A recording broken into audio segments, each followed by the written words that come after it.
요한복음 21장 1절 그리고 15절부터 17절 말씀 중간 내용을 생략하고 그렇게 보시고 이 전체 내용을 오늘 하나님 말씀으로 함께 나누기를 원합니다. 다 찾으셨으면 말씀 함께 보시도록 하겠습니다. 이 일들 뒤에 예수님께서 디베랴 바다에서 제자들에게 다시 자기를 보이시되 이렇게 자기를 보이시니라. 15절 말씀입니다. 이렇게 그들이 먹은 뒤에 예수님께서 시몬 베드로에게 이르시되 요나의 아들 시몬아 내가 이것들보다 나를 더 사랑하느냐 하시니 그가 그분께 이르되 주여 그러하이다. 내가 주를 사랑하는 것을 주께서 아시나이다 하매 그분께서 그에게 이르시되 내 어린 양들을 먹이라 하시고 다시 두 번째 그에게 이르시되 요나의 아들 시몬아 내가 나를 사랑하느냐 하시니 그가 그분께 이르되 주여 그러하이다. 내가 주를 사랑하는 것을 주께서 아시나이다 하매 그분께서 그에게 이르시되 내 양들을 먹이라 하시고 세 번째 그에게 이르시되 요나의 아들 시몬아 내가 나를 사랑하느냐 하시니 그분께서 자기에게 세 번째 내가 나를 사랑하느냐 하고 말씀하시므로 베드로가 근심하며 그분께 이르되 주여 주께서 모든 것을 아심에 내가 주를 사랑하는 것을 주께서 아시나이다 하니 예수님께서 그에게 이르시되 내 양들을 먹이라. 말씀 위에 기도하시겠습니다. 하나님 감사합니다. 오늘 이 시간 주님의 놀라운 말씀 참 세상이 뒤집어져도 변하지 않는 이 말씀을 우리에게 주심에 감사드리고 이 말씀 안에 있는 예수 그리스도를 우리의 개인의 구세주로 우리가 영접함으로 말미암아 우리의 모든 죄가 해결되고 우리가 하나님의 자녀로서 이 하나님의 말씀을 통해 성장 성숙할 수 있는 놀라운 기회 주신 거 감사합니다. 주님 오늘 나누는 이 귀한 말씀에 하나님께서 참 주님의 능력으로 또 성령님의 충만하심으로 이 시간 귀하게 사용되길 원합니다. 먼저 이 말씀을 통해 주님 먼저 영광 받으시고 또 나누는 우리에게 전한 자나 듣는 자에게 말씀이 귀한 복이 될 수 있도록 모든 것 주관하여서 인도해 주시기 간절히 원합니다. 모든 것 감사드리며 예수님 이름으로 기도드립니다. 네, 자리에 앉으시기 바랍니다. 오늘 말씀의 주제는 새로움보다 일깨움으로라는 주제로 함께 나누기를 원합니다. 앞서 이 말씀의 앞서 내용을 살펴보자면 3년 반을 함께 동행했던 12 제자들에게 왕국의 소망이 왕국의 회복이라는 그 소망이 있었습니다. 이것은 이 땅에 있었던 왕국이 아니고 바로 메시아께서 세우실 그 왕국에 대한 소망이 있었던 거죠. 즉 로마로부터 온전히 해방되어서 메시아의 통치 가운데서 그 12 제자들은 자신들 또한 예수님과 함께 중요직을 맡으며 다스릴 것을 기대하고 있었던 것입니다. 예수님과 함께하면서 수많은 군중들이 예수님을 따르는 것을 보았고 예수님께서 이 땅에선 볼 수 없는 기적들을 행하시는 것을 보았으며 예수님의 말씀에 마귀들조차 떠는 모습을 보았습니다. 뿐만 아니라 예루살렘으로 입성하실 때에 호산나를 외치며 맞이하는 백성들을 보며 12 제자들은 어땠을까요? 그들이 꿈꾸는 세상이 얼마 남지 않았다고 생각하며 잔뜩 기대했을 것입니다. 그러나 그들의 기대와는 전혀 다른 일이 생기죠. 예수님께서 겟세마네 동산에서 군사들에게 붙잡히십니다. 그리고 그 주동자는 다름이 아닌 자신들과 함께 했던 가롯 유다였죠. 충격과 혼란 속에 제자들은 모두 널리 흩어졌습니다. 그들이 기대하던 왕국이 순식간에 거품처럼 사라져버렸습니다. 뿐만 아니라 예수님께서 붙잡히신 것뿐만 아니라 채찍질 당하시고 그리고 희롱당하시고 로마 병사들에게 모욕당하시는 모습 그리고 그 십자가 위에서 최후를 맞이하신 그 예수님의 모습을 보면서 혹은 들으면서 과연 제자들은 어땠을까요? 망연자실했을 것입니다. 3일 동안 제자들은 공허함, 좌절, 허무함, 두려움, 슬픔, 막막함, 불안감, 죽음과 같은 것을 느꼈을 것입니다. 그런데 그 제자들 가운데 유독 더욱 괴로움 속에, 그러나 그 누구에게도 그 자신의 고통과 괴로움을 드러낼 수 없었던 제자가 있었습니다. 그는 수제자였고 가장 많은 기적을 제자들 중에 경험했으며 그 제자들 가운데 인정받았으며 그들을 이끄는 자였습니다. 바로 베드로죠. 예수님께 다짐하며 끝까지 내가 죽음까지 따르겠다고 했던 베드로가 무려 3번의 부인으로, 그리고 심지어 저주까지 하며 예수님을 부인했습니다. 오늘 본문 말씀은 더 이상 수제자도 혹은 그리스도인 같지도 않은 자신이 그렇게 느꼈겠죠. 그러한 베드로를 예수님께서 부활하셔서 먼저 찾아오십니다. 그리고 그를 회복시켜 주십니다. 예수님께서는 그를 사랑으로, 일깨움으로 회복시켜 주십니다. 그래서 그 화면에 보시면 저게 제가 이스라엘에서 찍었던 사진입니다. 이제 제가 그 베드로가 회복되었다라고 된 그 장소라고 해서 기념 교회가 있었는데, 네, 거기에 저도 예전에 방문했던 적이 있어서 이렇게 사진이 있습니다. 그래서 베드로의 모습을 보면서 오늘날은 과연 어떨까? 오늘날도 사실 마찬가지입니다. 코로나로 우리의 기대가 져버리죠. 우리의 어떤 하나님 안에서 혹은 내 개인의 인생에서 누렸던 그 기대들이 사라지고, 또 공허함과 두려움 속에 여러 가지 억압과 우리가 제한된 상황 속에서 하나님의 그 임재가 느껴지지 않았던, 그리고 그 가운데서 지친 우리를 보는 것이죠. 우리의 가정을 보고 우리의 부부, 이 가정, 그리고 이 교회를 본다는 것입니다. 뿐만 아니라 사회까지도죠. 그러나 이러한 세상 가운데서 예수님께서 베드로처럼 우리를 여전히 그분의 사랑으로 오늘날도 회복하시기 원하신다는 사실입니다. 그러므로 오늘 저는 사랑 안에서 베드로를 회복시키신 예수님의 3가지 일깨움을 함께 보고자 합니다. 첫 번째는 일깨워진 소명입니다. 우리 3절 말씀, 21절 3절 말씀을 보시겠습니다. 시몬 베드로가 그들에게 이르되 나는 고기 잡으러 가노라 하매 그들이 그에게 이르되 우리도 너와 함께 가노라 하고 그들이 나가서 즉시 배에 올랐으나 밤에 아무것도 잡지 못하였더라. 베드로는 일깨워진 첫 소명을 찾기 전에, 예수님을 통해 회복되기 전에 3가지를, 이 구절을 3절부터 7절 말씀에 3가지를 경험합니다. 첫 번째, 메시아가 없는 삶을 경험합니다. 베드로의 모습 3절 말씀을 보시면 흥미로운 사실이 있습니다. 나는 고기 잡으러 가노라 하며, 즉 그는 다시 자신의 예전 삶으로 돌아가는 겁니다. 메시아가 없었던, 메시아를 만나기 전의 삶으로 되돌아갔다는 것입니다. 그러나 하나님 말씀은 어떻게 돼 있죠? 하나님 말씀은 그가 밤새 노력하였으나 아무것도 잡지 못한 것을 보여줍니다. 자신의 능력을 의지하였으나 실패하는 결과를 얻은 것이죠. 우리 또한 사실 마찬가지입니다. 이 말씀을 보면서 우리가 느낄 수 있는 한 가지는 우리는 결코 예전의 삶으로 되돌아가서는 안 된다는 것입니다.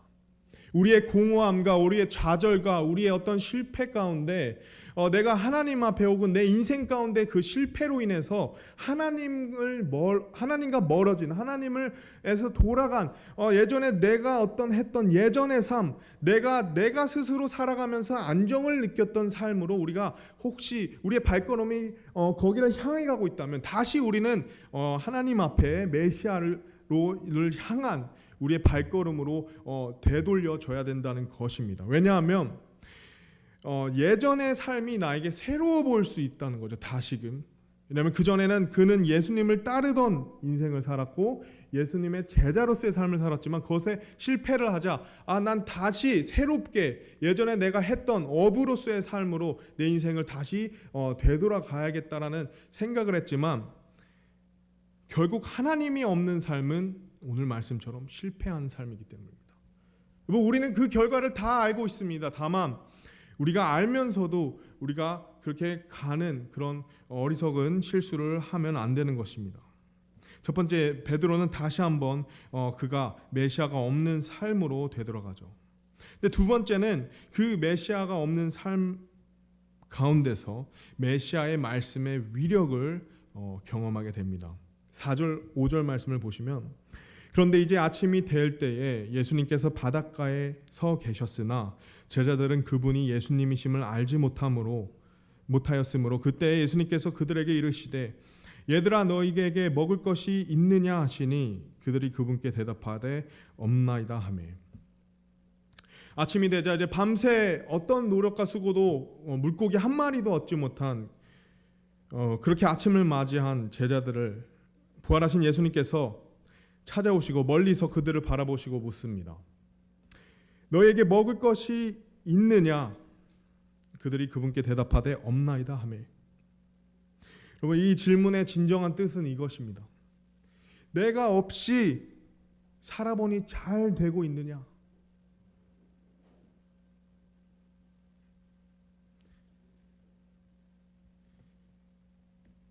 예수님께서 우리에게 오늘 묻고 있습니다. 과연 우리의 대답은 어떠합니까? 다시 한번 예전의 삶, 하나님을 떠난 삶, 내 삶 가운데 나만이 있는 삶은 우리에게 결코 성공을 가져다 주지 않습니다. 이제 예수님이 그 대답을 들으신 뒤에 그들에게 말씀하시죠. 6절 말씀입니다. 그분께서 그들에게 이르시되 그물을 배 오른쪽에 던지라 그러면 너희가 얻으리라 하심으로 그들이 던졌더니 이제 물고기들이 많아 그들이 그물을 당길 수 없더라. 자신이 자부하던 예전의 삶, 그 일로 되돌아간 베드로는 실패를 경험했지만 예수님을 통해서 다시 한번 믿을 수 없는 놀라운 기적을 경험하게 됩니다. 즉 메시아의 말씀의 위력을 경험한 것이죠. 이른 아침에 지칠 대로 지친 밤 시간에 원래 고기를 잡아야 하는 것이 상식적으로 맞는 것인데 예수님께서 이른 아침에 그 명령하신 대로 순종하니 잡힐 수 없는 물고기가 너무나도 많이 잡힌 것이죠. 그러므로 불가능한, 그 잡힌 숫자가 불가능한 숫자이자 그 상황이 그들의 상식 밖에 불가능한 상황이었던 것입니다. 그는 메시아의 말씀의 위력을 경험하게 되는 것이죠. 사랑하는 성도 여러분, 우리가 어렵고 힘들더라도, 우리의 마음이 어렵고 힘들더라도 우리가 결코 예전으로 되돌아가서는 안 됩니다.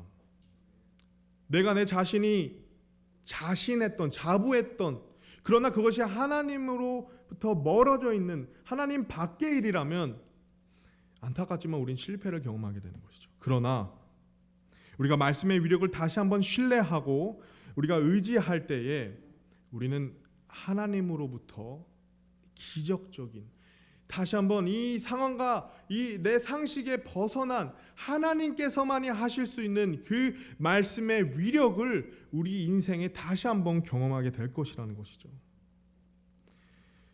우리가 다시 한번 하나님 말씀을 신뢰하고 그분의 말씀을 의지해야 될 것입니다.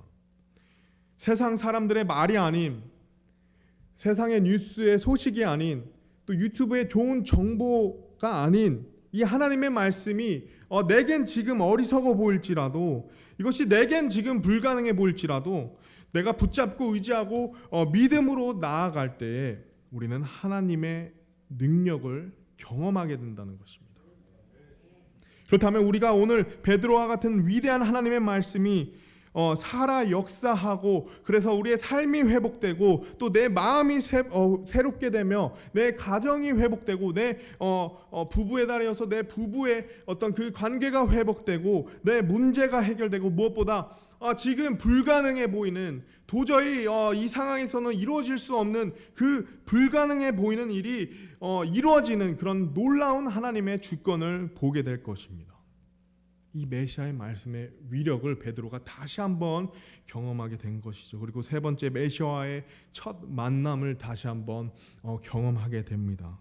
7절 말씀에 그러므로 예수님께서 사랑하신 그 제자가 베드로에게 이르되 그분은 주시라 하니, 이제 시몬 베드로가 그분이 주시라는 말을 듣고는 벗고 있었으므로 어부에 덧옷을 걸친 뒤 바다로 뛰어들더라. 즉 베드로는 무언가 이상했습니다. 직감적으로 느꼈던 것이죠. 마치 자신이 전에 경험한 무언가를 이렇게 순간적으로 경험한 것입니다. 그때 이제 옆에 있었던 그때도 함께 했었죠. 요한이 이제 얘기하는 것이죠. 그분은 주시라. 베드로는 급히 옷을 걸치고 곧바로 바다에 뛰어듭니다. 마치 이 상황은 베드로와 예수님과 첫 만남과 같았던 것입니다. 누가복음 5장 말씀을 보시면요, 거기에 밤새 고기를 잡았으나 한 마리도 잡지 못한 베드로에게 예수님께서 나타나셔서 명령하셨던 그 첫 만남이 말입니다. 베드로는 본능적으로 알았고 그대로 자신의 몸을 바다에 던져 나의 메시아, 그리고 나에게 이런 경험을 시켜주신 예수님, 나의 주님께 헤엄쳐 갑니다. 메시아가 없었던 삶, 그러나 그 말씀의 위력, 그러므로 다시 한번 예수님과의 첫 만남을 통해서 베드로는 자신의 일깨어진 첫 소명을 발견하게 됩니다. 예수님께서 먼저는 그에게 그 첫 소명을 일깨워 주셔서 그를 회복시켜 주십니다. 우리 또한 마찬가지입니다. 베드로처럼 오늘날 우리에게 일깨워줘야 하는 것은 우리 각자 인생의 첫 소명입니다. 첫 구원의 순간입니다. 여러분, 우리의 첫 만남, 예수님과의 첫 만남의 그 순간은 언제였습니까? 내가 그것을 기억하고 있습니까? 베드로는 배 위에서 만난 예수님이셨지만 우리는 십자가 위에서 만난 예수님입니다. 내가 주께 나왔을 때 내가 경험한 말씀의 능력은 곧 나의 과거에, 나의 현재에, 또 나의 미래의 모든 죄를 보혈로써 씻어 용서하신 그 능력이었습니다. 죄의 종 사탄의 아들이었던 나를 이제는 예수 그리스도의 보혈로 그 죄가 완전히 용서된 이후에 나를 다시 자신의 자녀로 삼으신 것 말입니다. 베드로처럼 내 마음에 내가 예수님과 처음 만난 그 순간을 기억하고 일깨울 때에 우리는 회복될 것입니다. 우리의 가정이 회복될 것입니다. 우리의 가정이 예수님 안에서 처음 만난 순간, 우리가 다시 한번 예수님 안에서 하나 되는 순간을 기억하고 다시 한번 그 순간을 위해 우리가 노력할 때 우리의 가정이 회복된다는 것이죠. 내 개인의 인생이 다시 한번 회복된다는 것입니다. 베드로는 일깨어진 첫 소명으로 다시 회복됩니다. 두 번째로 일깨어진 첫 생명입니다. 두 번째는 일깨어진 첫 생명입니다. 8절 말씀에 다른 제자들은 땅에 멀리 있지 않고 200규빗쯤 되는 곳에 있었으므로 작은 배를 타고 가서 물고기들이 담긴 그물을 끌고 왔는데 9절 말씀에 그때 그들이 육지로 올라와 곧바로 보니 거기에 숯불이 있고 그 위에 물고기가 놓여 있으며 빵도 있더라. 첫 번째로 우리가 일깨어진 첫 생명 속에서 우리는 마련된 식사를 볼 수가 있습니다. 식사가 마련되어 있다는 거죠. 바다로 뛰어든 그 베드로가 이제 물에 완전히 젖은 상태로 육지에 올라왔을 때 이제 그 뒤에 뒤따르던 제자들도 배를 끌고 육지로 옵니다. 예수님께서 그 마련된 그리고 예수님께서 그 마련된 자리에 그들을 이끄시죠. 그런데 9절 말씀을 보면 흥미로운 내용이 있습니다. 그 위에 물고기가 놓여 있으며,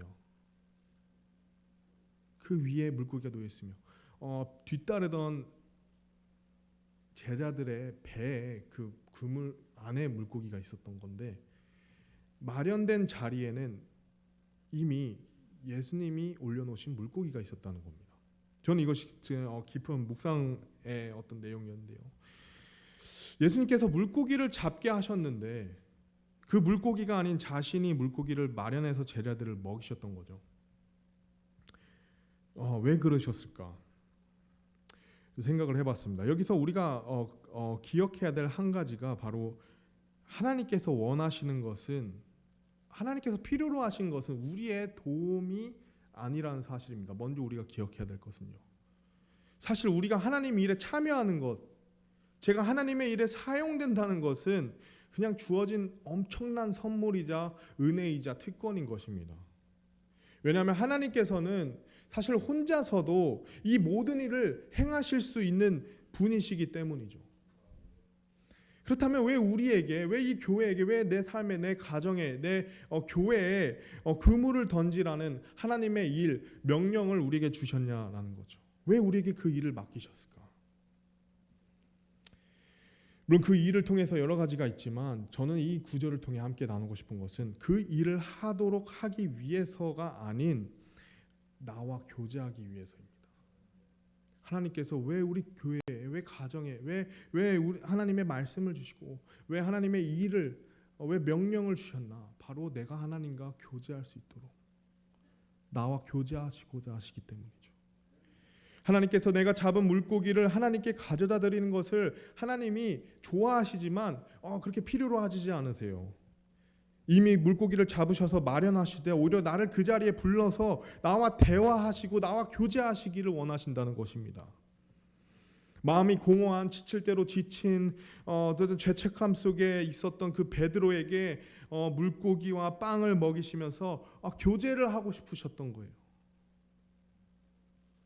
예수님께서 오늘날 마음이 지친 우리와 또 교제하기 원하신다는 겁니다.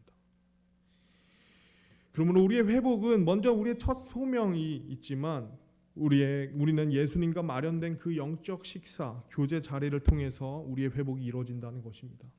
여러분, 우리가 어려움 속에서, 힘든 가운데서 이것이 왜 해결이 되지 않냐, 내가 내 스스로 자문하는 경우가 많습니다. 가장 궁극적인 이유는 그 문제를 하나님께 가져다 주지 않았기 때문이죠. 하나님은 이미 모든 것을 마련하고 나를 기다리신다는 겁니다. 내가 물고기를 잡은 것을 가져다가 하나님의 일에 쓰는 것이 아니라 이미 모든 것을 마련해 놓고 그냥 나를 불러서 나와 교제하시기를 원한다는 거죠. 근데 우리는 자꾸 내 문제, 내가 맡겨진 일, 어떤 내 주변에 있는 문제에만 우리가 거기에 내가 스스로 해결할 수 있다고 믿기 때문에 거기에 우리의 시선이 고정되어 있는데, 오늘 우리 하나님께서, 예수님께서 우리를 부르신다는 거예요. 내가 다 마련해놨다. 내가 너에게 힘을 주겠다. 내가 너와 대화하면서 이 문제를 풀어가겠다. 그러므로 우리의 영적 생명의 시작은 예수님과의 교제로부터 이루어진다는 것이죠. 여러분, 그런데 우리가 과연 그 주님과 개인적으로 교제를 나눴던 적이 언제입니까? 마련된 식사와 마련된 장소와 마련된 시간에 주님이 먼저 기다리시는데, 그 만왕의 왕, 왕 중의 왕, 또 주들의 주가 되시는 모든 것을 창조하신 그 하나님께서 나와의 그 교제를 위해서 모든 것을 마련하시고 기다리고 계신데, 우리는 너무 바빠서 그 자리를 가지를 못합니다. 너무 바쁘다는 이유로요. 내 모든 인생의 문제와 내 인생의 방향과 내가 얻을 수 있는 가장 좋은 조언을 해주실 수 있는 그분과의 그 교제의 시간을 우리가 귀하게 여기지 않습니다. 예수님은 기다리신다는 겁니다. 근데 우리가 이 영적 첫 생명의 시작이 그 교제를 통해서 이루어지는 것을 오늘 베드로에게 예수님이 다시 한번 일깨워 주시는 거죠. 마련된 식사가 있었다. 두 번째는 마련된 축복이 있었다는 거죠. 10절로 13절 말씀입니다.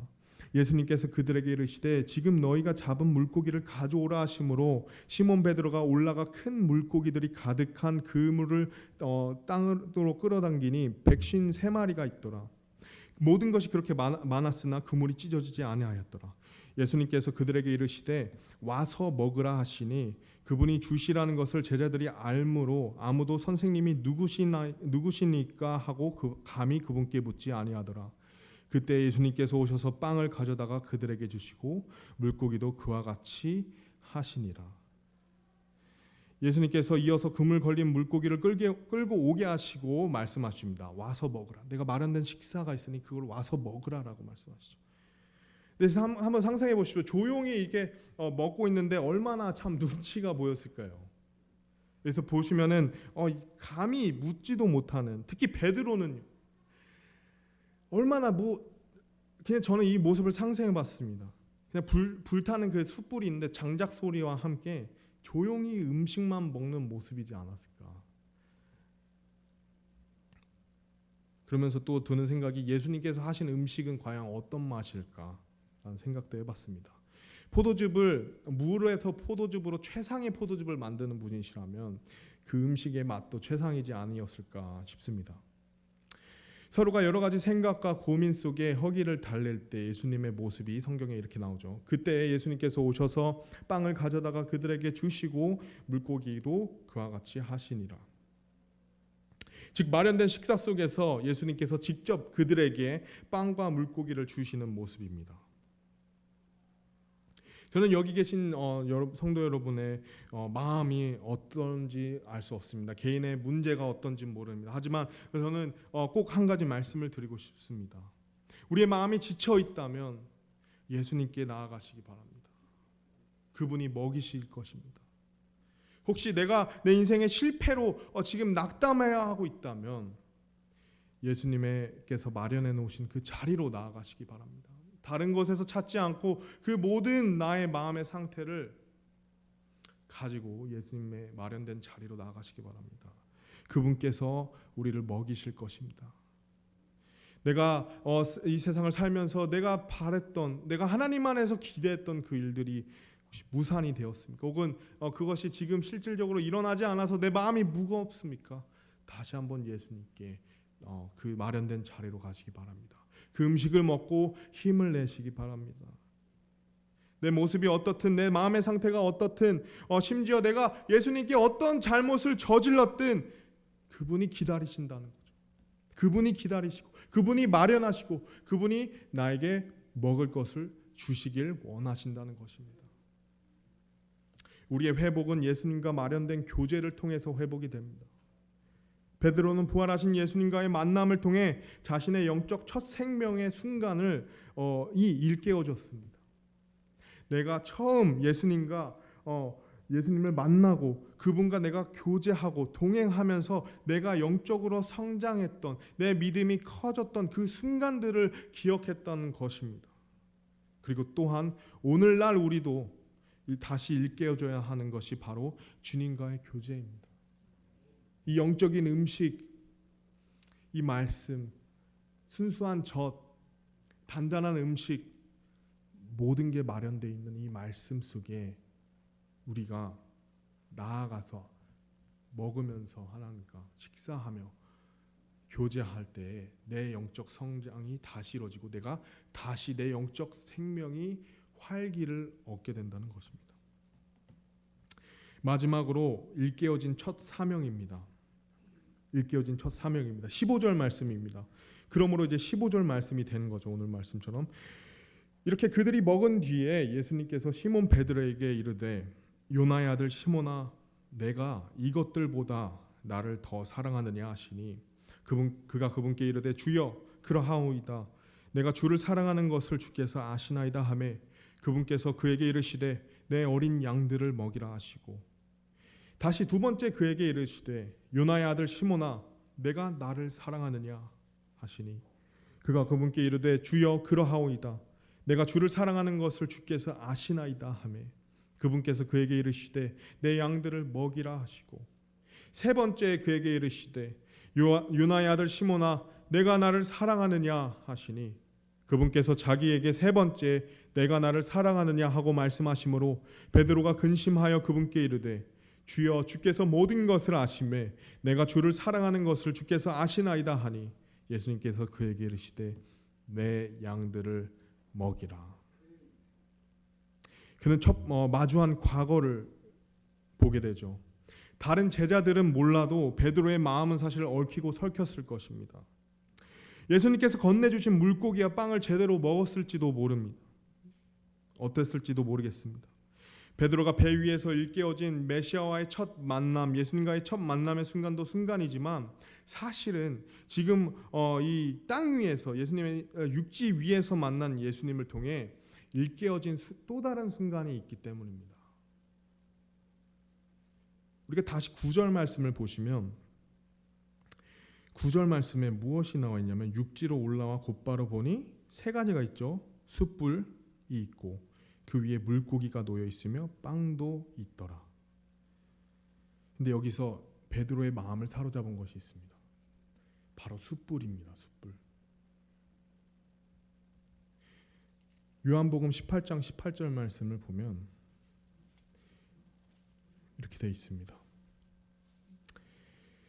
날이 추우므로 종들과 직무 수행자들이 숯불을 피우고 거기 서서 몸을 녹이니 베드로도 그들과 함께 서서 몸을 녹이더라. 네. 베드로는 숯불을 보며 과거 자신이 예수님을 부인하던 순간을 기억했을 것입니다. 그런데 거기서 그치지 않죠. 예수님께서 베드로에게 질문을 3번 하십니다.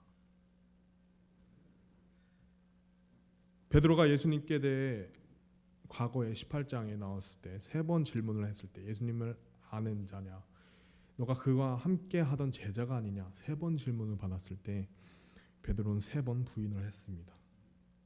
그런 베드로에게 예수님께서 3번 질문을 하십니다.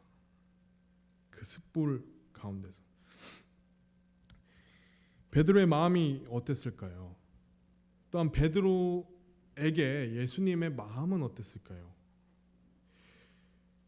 베드로야, 내가 너에게 얼마나 많은 기적을 경험하게 했는데, 내가 수제자로 너를 얼마나 챙겼는데, 심지어 변화산에서 내가 변화된 모습까지 너에게 보여주고 하나님의 아버지의 음성을 너가 들었는데 어떻게 너가 3번이나 나를 부인할 수 있냐? 그렇게 하지 않으셨죠. 질문을 하시고 베드로의 대답을 들으시고 이렇게 말씀하십니다. 내가 나를 사랑하느냐? 대답을 들으시고 내 양들을 먹이라. 물론 이 3번의 질문 안에 그리고 대답 안에 예수님이 조금씩 다르게 대답을 하세요. 그 내용도 살펴보면 굉장히 또 그 안에 의미가 있습니다. 물론 이 부분도 흥미롭지만 저는 궁극적으로 예수님께서 이 3가지 질문을 통해 그리고 예수님의 대답을 통해 베드로에게 첫 사명을 일깨워 주시는 것을 볼 수가 있다는 사실입니다. 베드로만 가질 수 있는 특별한 사명 말입니다. 왜 자신을 3번이나 부인한 그 베드로를, 심지어 저주까지 하면서 부인하는 베드로를 예수님께서 직접 찾아가셔서 그를 용서하시고 그를 회복시켰을까요? 베드로만이 갖고 있는 특별한 사명이 있었기 때문입니다. 물론 베드로가 이렇게 대답할 수도 있겠죠. 예수님, 제 인생을 보십시오. 제가 얼마나 당신을 부인했는지 아시죠? 그래서 제 인생이 너무 괴롭습니다. 저는 이제 다 포기했습니다. 저는 그냥 다 포기하고 제가 그냥 예전에 살던 삶으로 되돌아가기 원합니다. 근데 제발 저 좀 그만 괴롭히십시오. 제가 죄책감이 들어서 더 이상 이렇게 함께 할 수가 없습니다. 저를 왜 이렇게 불편하게 하십니까? 이렇게 마음속으로 생각할 수도 있고 그런 마음이 사실 느껴집니다. 그 괴로움이. 근데 예수님은 이렇게 말씀하시는 거죠. 베드로야, 너만이 할 수 있는 특별한 일이 있다. 내가 너에게 맡긴 특별한 사명이 있다. 그 과거에 마주한 과거를 보게 되지만 동시에 그는 마주한 명령을 보게 됩니다. 우리 다 같이 마태복음 16장 말씀을 보시겠습니다. 베드로만을 향한 예수님의 특별한 사명을 마태복음 16장에 볼 수 있습니다. 마태복음 16장 16절부터 보시면요. 시몬 베드로가 대답하여 이르되 주께서는 그리스도시요 살아계신 하나님의 아들이시니이다 하매 예수님께서 그에게 응답하여 이르시되 바요나 시몬아 내가 복이 있도다. 살과 피가 그것을 내게 계시하지 아니하였고 하늘에 계신 내 아버지께서 하셨느니라. 내가 또한 내게 이르노니 너는 베드로라. 이 반석 위에 내가 내 교회를 세우리니 지옥의 문들이 그것을 이기지 못하리라. 19절 말씀에 이렇게 돼 있죠. 내가 하늘의 왕국의 열쇠들을 내게 주리니 무엇이든지 내가 땅에서 묶으면 그것이 하늘에서 묶일 것이요 무엇이든지 내가 땅에서 풀면 그것이 하늘에서 풀리리라 하시고. 마태복음 16장 19절 말씀에 바로 그 베드로에게만 맡긴 열쇠가 있다는 거죠. 특별히 베드로에게 하늘의 왕국의 열쇠들을 예수님께서 주셨다는 것입니다. 베드로에게 준 그 열쇠들, 즉 특별한 그 사명을 예수님께서 베드로에게 주신 것이죠. 그 열쇠들을 빼앗아 다른 사람에게 줄 수도 있을 텐데도 말입니다.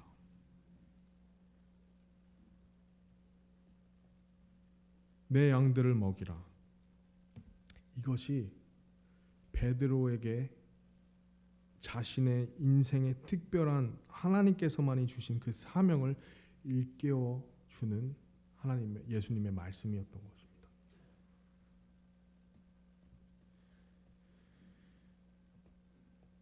일깨워진 사명으로 베드로의 회복이 끝납니다. 자신의 첫 소명, 그리고 자신의 첫 생명, 그다음에 자신의 첫 사명, 그 모든 것을 예수님께서 그 21장의 내용을 통해 일깨워 주심으로 그가 회복이 되죠. 그리고 그 결과는 말씀에 계속 이어집니다. 사도행전 2장을 보시면 오순절 날에 한 설교자에 의해서 유대인 3,000명이 구원받습니다. 누구신지 아시죠? 바로 베드로입니다.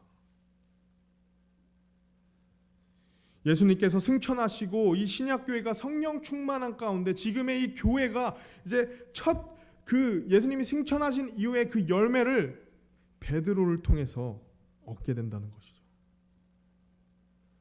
사도행전 10장에는요. 고넬료라 하는 첫 이방인이 구원을 받는데 누굴 통해서 구원을 받죠? 베드로를 통해서 받습니다. 여기서 말하는 하늘의 천국의 열쇠는 그를 통해 복음의 문이 유대인들에게 그리고 이방인들에게 열리는 그 시작점. 그러니까 카톨릭은 이것이 마치 베드로를 통해서만 구원을 천국에 갈 수 있다라고 하는 건라고 오해를 하는데요. 그것이 아니라 그 문을 열게 해주시는 게 바로 하나님이시고 예수님께서 그 열쇠를 주셨다는 거죠. 즉 유대인과 이방인의 이 예수님의 승천 이후에 그 더해진 열매들, 그 시작이 베드로를 통해서 이루어진다는 것입니다. 예수님을 부인했던, 실패해서 자신의 과거의 예전의 삶으로 되돌아가려 했던 그 베드로를 굳이 예수님께서 먼저 찾아오셔서 그를 일깨워 주시고 그를 회복시키셔서 그를 다시 사용하시는 그 놀라운 이 말씀의 결과를 우리가 보는 것이죠. 오늘 여기 계신 여러분들, 성도님들 한 분 한 분도 마찬가지입니다. 확실하게 말씀드릴 수 있는 것은 한 분 한 분 가운데 특별히 그 사람만을 향한 하나님의 원대하신 사명이 있다라는 것입니다. 한 명 한 분에게요. 그것이 어떤 건지 저는 알 수 없습니다.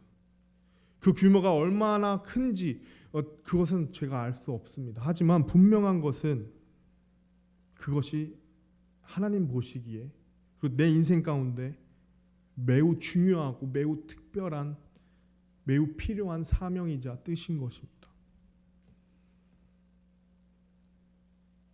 우리 각자의 개인에게 예수님께서 하나님께서 계획하신 마련하신 그 원대한 내 인생에선 감히 결코 제가 누릴 수 없는 그러나 하나님을 통해 사용되어져서 그 위대한 하나님의 일을 경험할 수 있는 그런 특별한 목적이 각 개인에게 있다라는 것입니다.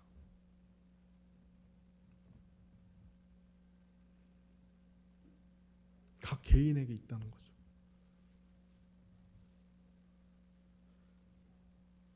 그러나 우리가 인생을 살면서 나의 과거의 실패 혹은 내가 예수님께 잘못했던 것들로 인해서 그것을 찾지 못하고 살아가는 경우가 많다는 거죠. 근데 예수님께서 오늘 이 말씀을 통해 말씀하신 것은 내게 다시 와라. 내게 다시 와라. 내가 너를 회복시켜주고 너가 모르는 혹은 너가 잊고 있었던 너만을 향한 이 개인적인 이 뜻과 원대한 사명을 내가 너를 통해 이루겠다 말씀하시는 겁니다.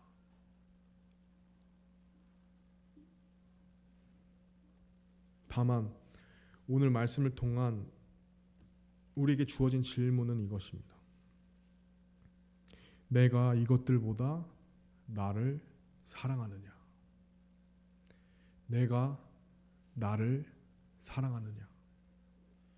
내가 모든 것을 나에게 내어줄 만큼 나를 사랑하느냐? 예수님께서는 그 마음 한 가지, 그 마음만을 원하신다는 거예요. 내가 나를 사랑하느냐?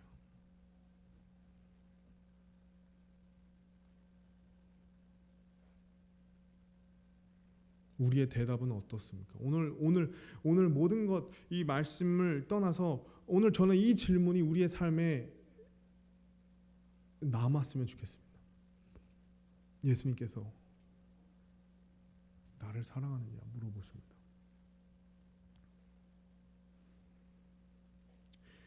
우리의 대답이 어떠냐에 따라 우리는 하나님 앞에 우리 인생에서 차마 경험할 수 없지만 이 하나님을 통해서 내 인생이 이 교회 안에서 정말 놀랍도록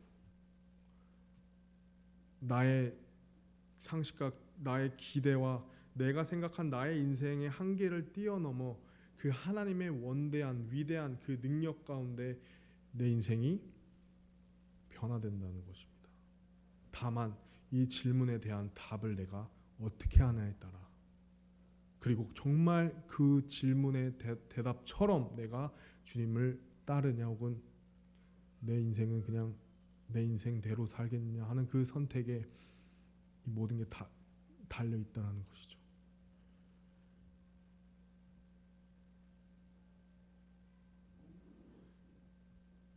내가 어떤 마음이 있든 이 질문을 통해서 내가 혹은 그 마음이 있다면 그 마음을 드리는, 그러므로 내 인생이, 내 가정이, 내 교회가 주님의 사랑 가운데, 주님을 향한 사랑 가운데 주님을 따를 때에 변화되는, 우리가 경험할 수 없는 그 위대한 하나님을 경험하며 그 일을 이뤄가는 우리 교회, 또 우리 가정, 또 내 자신, 우리 개인이 되기를 원합니다. 우리 다 같이 기도하시겠습니다.